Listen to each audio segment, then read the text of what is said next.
Human, you can't just marry me. My sisters demand you take them too. Atticus stood on the high balcony of the spire of Adhara, his boots clicking against the polished stone that felt too smooth for a man who had spent the last decade in the mud of trenches. The air tasted of salt and something sweet, like crushed orchids, and it lacked the recycled metallic tang of the human frigates. Below him, the lights of the capital city pulsed in rhythm with the planet's slow rotation, a vibrant display of neon blues and soft greens. He adjusted the collar of his dress uniform, the fabric stiff and unfamiliar against his neck, which was still scarred from a close call with a plasma torch. He had won the trial of blades and the trial of wit, but the reward felt more daunting than the combat.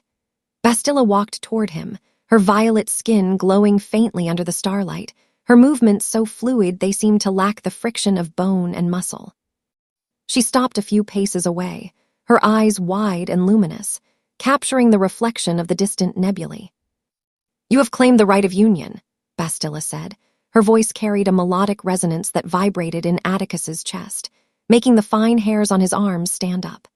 He looked at her and felt the heavy pull of attraction, a magnetic force that had been building since he first saw her coordinates on a tactical map.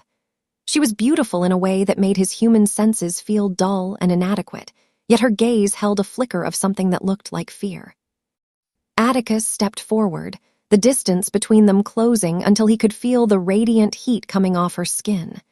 He reached out, his calloused thumb brushing the edge of her jaw, nodding the way her breath hitched at the contact. "I fought for this," Atticus replied. He let his hand linger, his fingers tracing the delicate line of her throat. "I don't plan on letting go just because the war is over," he continued. Bastila leaned into his touch, her eyes closing as she inhaled sharply. "There is a weight to this union that your people do not understand," she whispered. She stepped back and gestured toward the shadows of the arched doorway. Two figures emerged, moving with the same uncanny grace as Bastila. One was Aayla, her skin a deep sea blue, her hair braided with silver filaments that caught the light. The other was Asajj, pale and slender, with eyes the color of a dying star. They stood flanking Bastila, their presence creating a visible shift in the atmosphere, a thickening of the air that made Atticus feel as though he were standing too close to a live reactor. "You can't just marry me," Bastila said. She looked from Atticus to her siblings, her expression hardening with a mix of duty and desperation. "My sisters demand you take them too," she exclaimed. The proclamation hung in the air, thick and heavy. Atticus didn't blink, his military training keeping his expression neutral even as his pulse hammered against his ribs. He looked at the three women, realizing the biological imperative written in their posture. They weren't just sisters. They were a triad, a singular soul split across three bodies, and the connection between them was a humming wire of energy. "The law of my house is absolute," Bastila explained. She moved toward him again, but this time Aayla and Asajj followed, closing the circle around him. "To love one is to sustain all, and no male of our world has the strength to survive the feedback of our combined needs," she whispered. Atticus felt the pressure of their proximity, a sensory overload that threatened to drown his logic. He saw the challenge in Asajj's cold gaze and the curiosity in Ayla's soft smile. They expected him to recoil, to see the impossible nature of the task and flee back to the safety of his human fleet. Instead, Atticus felt a surge of that stubborn human arrogance that had allowed his species to survive the stars. He reached out and took Bastila's hand, then Aayla, pulling them closer. "In my world, we have a saying about things that are too much to handle," Atticus said. He felt the heat of their skin through his gloves, a searing warmth that traveled up his arms. "We usually just find a bigger shovel," he finished. Asajj stepped in, her hand resting on the small of his back, her touch cold and electric. "You do not understand the biolink," Asajj hissed. She pressed closer, her body a lithe shadow against his. "When we enter the chambers of union, our minds become one. The neural load will burn your brain to ash," she warned. Atticus smiled, a slow, dangerous expression that he usually reserved for high-stakes negotiations or low-oxygen firefights. He felt the sheer intensity of their shared consciousness beginning to bleed into his own, a static hum at the edge of his vision. "My brain is already a mess of bad decisions and trauma," Atticus replied. He looked directly into Asajj's eyes, refusing to yield an inch of ground. I think I can handle a little extra noise if it means I get to keep all three of you, he said. The sisters exchanged a glance, a silent communication that passed between them in a heartbeat. Bastila looked at him with a newfound respect, her fingers tightening around his. Then the trial of the triple pulse begins tonight, Bastila declared. She led him toward the inner sanctum of the spire, a room bathed in soft amber light and draped in silks that smelled of musk and ancient earth. Inside the chamber, the air was heavy with an incense that made Atticus's head swim. The walls were lined with mirrors that reflected the four of them from every angle, creating an infinite loop of blue, violet, and pale skin against the dark green of his uniform. Bastila began to unfasten the clasps of her gown, the fabric falling to the floor with a soft rustle. Aayla and Asajj followed suit, their movements synchronized and hypnotic. Atticus felt a bead of sweat roll down his temple. He had been in the center of explosions that felt less intense than this silence. He began to strip off his own gear, his movements methodical and certain. When he finally stood before them, his body was a map of human history, scars from shrapnel, burns from atmospheric re-entry, and the hard, dense muscle of a man who had never known a day of rest. You are so solid, Aayla whispered. She stepped forward and ran her hand over the jagged scar on his chest. Our males are light, built for the air. You are built for the ground, she noted. Her touch sparked a fire in his blood, a raw, primitive hunger that he struggled to keep under control. He grabbed her waist, his large hands nearly meeting around her middle, and pulled her flush against him. She let out a soft gasp, her skin humming against his. I'm built to last, Atticus growled. He looked at Bastila, who was watching them with an intensity that bordered on hunger. Show me this feedback loop everyone is so worried about, he challenged as he spoke. The biolink snapped into place. It wasn't a subtle shift, it was a physical blow to his nervous system. Suddenly, he wasn't just feeling his own desire, he was feeling Bastila's anticipation, Ayla's blossoming heat, and Asajj's sharp, jagged need. It was a tidal wave of emotion and sensation that threatened to pull him under. He groaned, his knees buckling for a split second before he forced himself to stand tall. The sensation was like being plugged into the ship's main power grid. Every nerve ending in Atticus's body screamed as the triads' collective consciousness poured into him. He could see through their eyes, feel the silk of the sheets against their skin, and taste the salt on his own lips. It was a sensory kaleidoscope that would have shattered a lesser mind.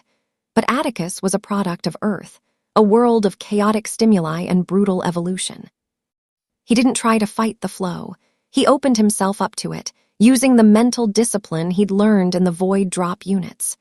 He focused on the physical reality of the women around him, the weight of their bodies, the scent of their skin, and the sound of their breathing. He is not breaking, Asajj whispered. Her voice echoed in his mind, layered with the voices of her sisters. He is absorbing it, she realized. She moved behind him, her arms wrapping around his neck, her chest pressing against his back. Atticus reached back and pulled her forward, his movements directed by a sudden, instinctive understanding of their shared biology. He moved with a speed and power that surprised them, his human stamina allowing him to meet each of their needs with an intensity that left them breathless. The suggestive nature of their union was no longer a threat, it was a playground. He explored the curves of Bastila's hips, the arch of Ayla's back, and the sharp bite of Asajj's teeth against his shoulder. The night became a blur of motion and sound.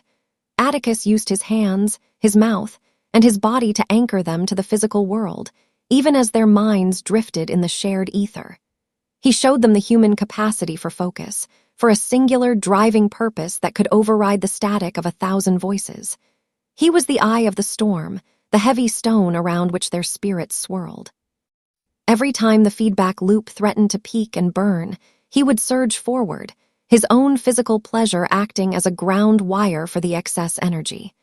He felt their shock, their dawning realization that the human wasn't just surviving, he was thriving. You are endless, Bastila moaned. She was draped over his lap, her violet skin flushed a deep, bruised purple. How can one heart hold so much? She asked. Atticus gripped her chin, his eyes dark and focused.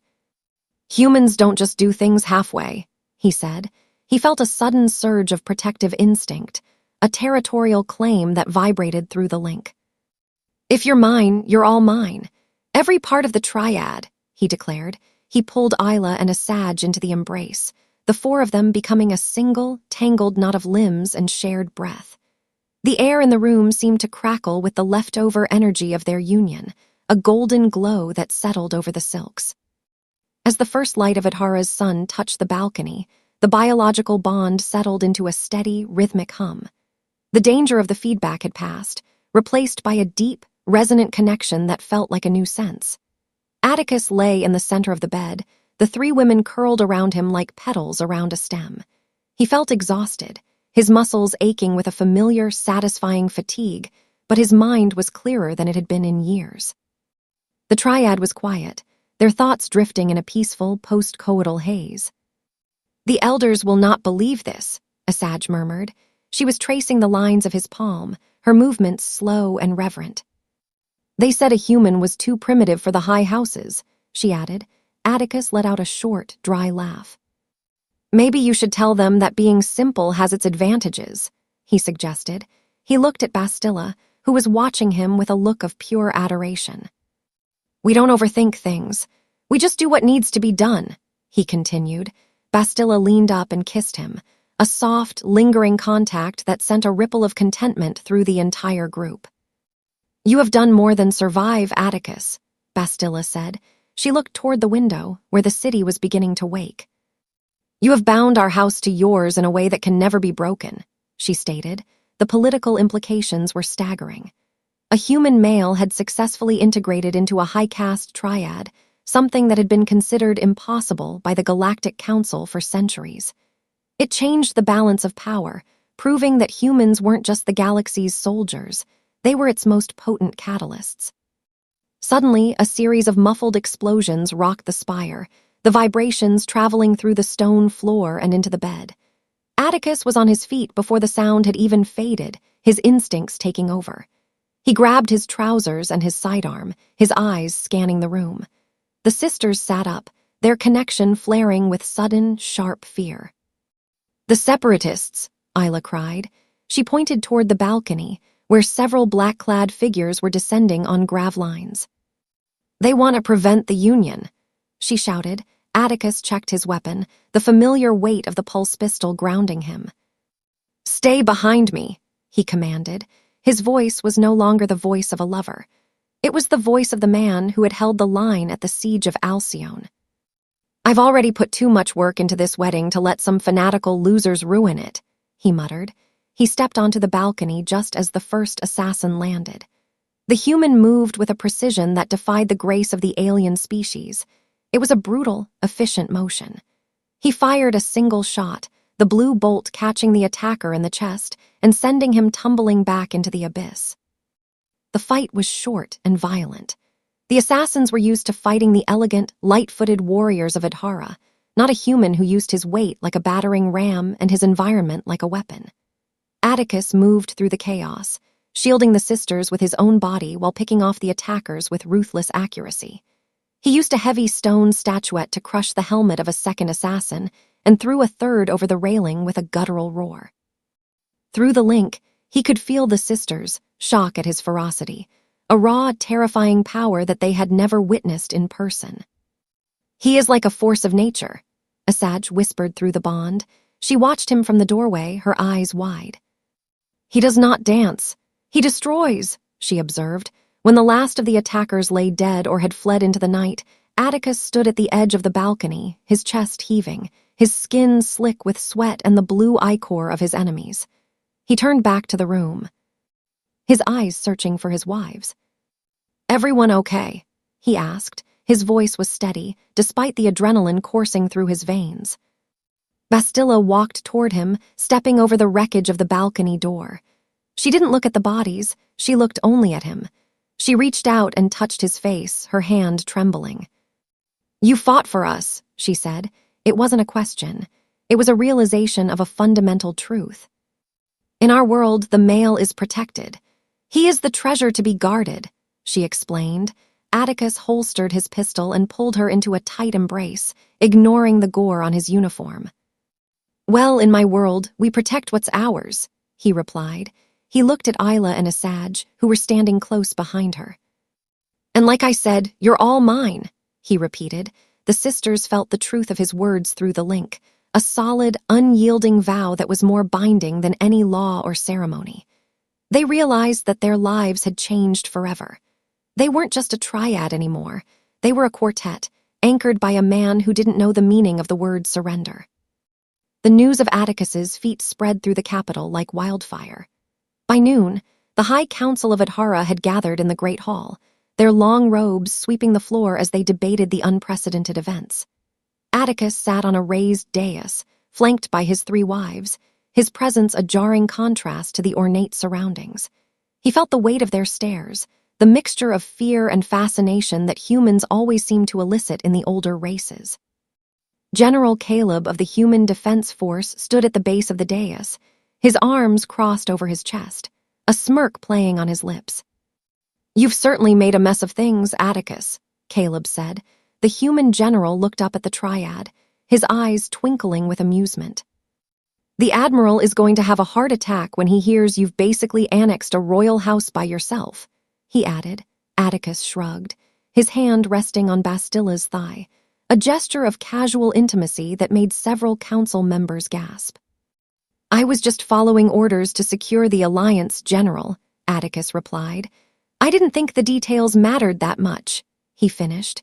Bastila stood up, her voice ringing out through the hall, silencing the murmurs of the council. "The union is sealed by blood and by spirit," she declared. She looked at the elders, her expression regal and cold. "Atticus has proven that the strength of humanity is not just in their ships or their guns. It is in their hearts," she continued. "He has taken the triple pulse and made it his own. We are no longer 3, we are 1, and he is our center," she finished. The council of elders bowed their heads, the weight of her words settling over the room.